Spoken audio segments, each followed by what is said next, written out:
separación de su ejército en 6 columnas permitiría a San Martín encontrar una resistencia menor para las 2 integrantes de la división principal, que cruzaba la cordillera a la altura de Santiago. 2 columnas auxiliares al sur y otras 2 ubicadas al norte completarían la estrategia de dispersión de las fuerzas realistas. El presidente de la audiencia de Santiago de Chile, que era Marco del Pont, necesitaba ser distraído para que él no supiera por dónde iba a ir el golpe principal.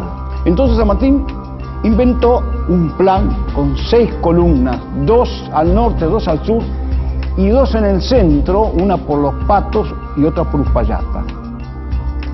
San Martín divide su grueso en 2 columnas.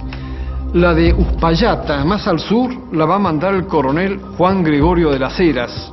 Y por el paso de Los Patos, más al norte de Uspallata, mandaba este cuerpo el general Miguel Estanislao Soler, su jefe de Estado Mayor, llevando como retaguardia, refuerzo, al brigadier chileno Bernardo O'Higgins. Trabajó con 2 columnas principales hacia el Valle de Aconcagua, por Los Patos y por Uspallata, pero generó columnas auxiliares cuya misión específica era ayudar a que las fuerzas realistas no pudieran saber el punto exacto por donde venía el grueso del ejército. Estas columnas auxiliares del norte y del sur tenían objetivos muy concretos.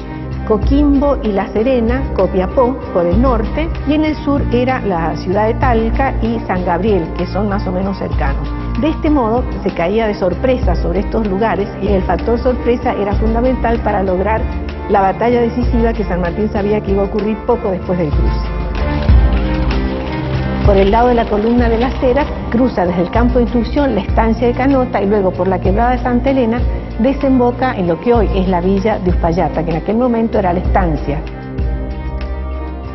La columna de Las Heras acampa en la estancia de Uspallata. Ahí estaba la posta de Uspallata, que era la que jugó también un papel fundamental porque tenía que recibir las comunicaciones que mandaba o Soler o San Martín desde la columna principal para avisar a Las Heras que avanzara o retardara la marcha de acuerdo con el itinerario que iba haciendo la columna principal para que las 2 desembocaran al mismo tiempo ya del otro lado de la cordillera.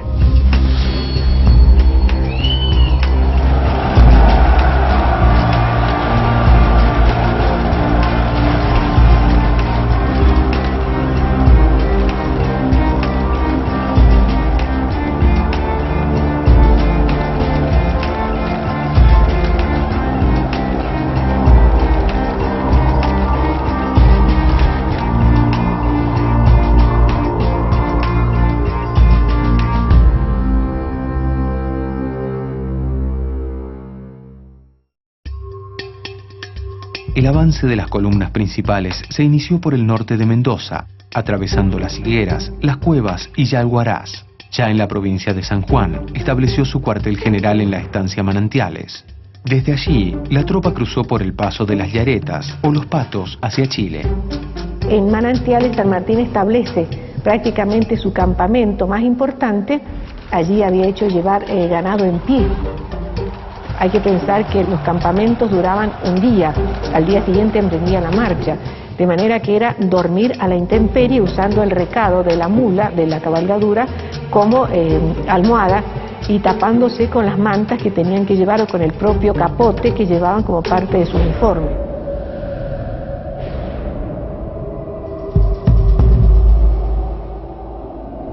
Entre el mes de enero, que se inician las acciones, los avances de la columna sanmartiniana, y el 8 de febrero, que se llega al Valle de Aconcagua, suceden algunos pequeños combates, escaramuzas, tiroteos, que muestran que el ejército San Martín es agresivo y que viene decidido a cruzar la cordillera y a no tener problema ninguno. Salvo un contraste muy ligero, porque eran choques de pocos efectivos de uno y otro lado, fueron éxitos de las tropas independientes.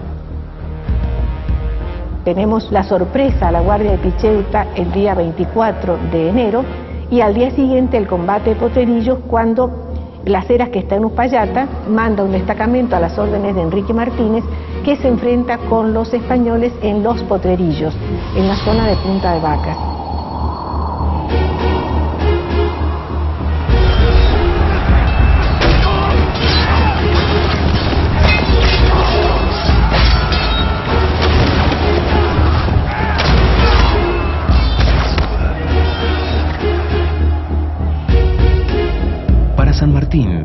liberación del territorio chileno era una empresa claramente amenazada por dos obstáculos: las tropas realistas, que esperarían al ejército una vez atravesada la cordillera, y la propia naturaleza, cuyos accidentes principales diezmarían la fuerza de las tropas patriotas. Un tramo dificilísimo para la columna principal fue, por ejemplo, ascender el Espinacito, la cordillera del Espinacito en San Juan. Recordemos que el nombre era el Espinazo del Diablo, un lugar dificilísimo de más de 5.000 metros de altura, donde O'Higgins, que es el que manda el parte de San Martín, le dice que va a descansar porque los hombres, después de haber hecho ese cruce, están sumamente fatigados, por lo tanto necesita reponer energías por las dificultades que ha presentado el cruce de esa cordillera.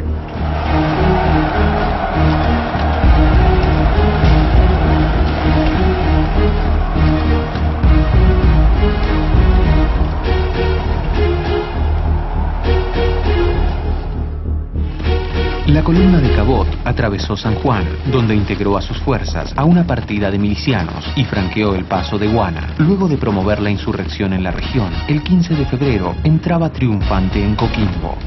Por el extremo norte, el ejército de Manuel Belgrano destacó un contingente de milicianos e infantes dirigidos por Celada y Dávila. Atravesando el paso de Comecaballos, sorprendieron a la avanzada realista y el 13 de febrero tomaban Copiapó.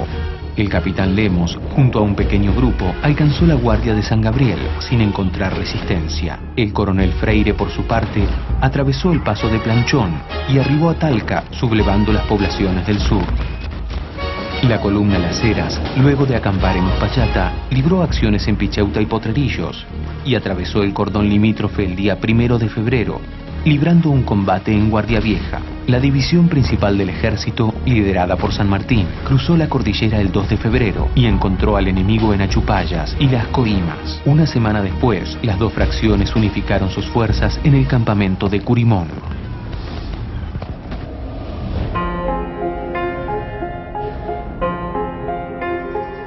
El ejército tuvo 300 bajas entre heridos y muertos en el cruce de la cordillera, y eso para un ejército de 3.800 hombres es una baja importante, es un número importante. De las 10.000 mulas que iniciaron la marcha murió la mitad. Pero esa mitad murió no por frío, sino por hambre. Las otras grandes cantidades de bajas fueron debidas al frío de la noche. Sucedía de dos maneras: o porque se quedaban dormidos en lugares en donde estaban solos, es decir, por ejemplo, estaban de centinelas y el frío los adormilaba y morían congelados, o en el campamento no tomaban las previsiones de abrigo suficientes y morían congelados a la noche al dormir. En el informe oficial dirigido al director supremo, el general San Martín deja constancia que entre los que perecieron por el frío, los enfermos y las deserciones, ha perdido unos 400 hombres. Entre los pertrechos malogrados, se cuenta la pérdida de la mitad de las mulas y una tercera parte de los caballos. El cruce de la cordillera es una operación militar digna de ser estudiada, y así lo fue en muchas academias internacionales. La campaña de los Andes no tiene comparación en el mundo, se le asemeja en algo, si se quiere, la campaña de Napoleón. El cruce de los Andes de San Martín es comparable, sí, al de Aníbal, al de Napoleón en los Alpes, pero con una gran diferencia. Aníbal y Napoleón cruzaron los Alpes para conquistar. San Martín cruza los Andes para liberar. Por eso algún historiador ha dicho que el cruce de los Andes, por las características que tiene y por los obstáculos que venció y por la estrategia con que fue planificado, fue la primera gran batalla de la campaña libertadora de Chile. Después vendrían Chacabuco y Maipú, pero si no hubiera existido el cruce no se hubiera logrado lo demás.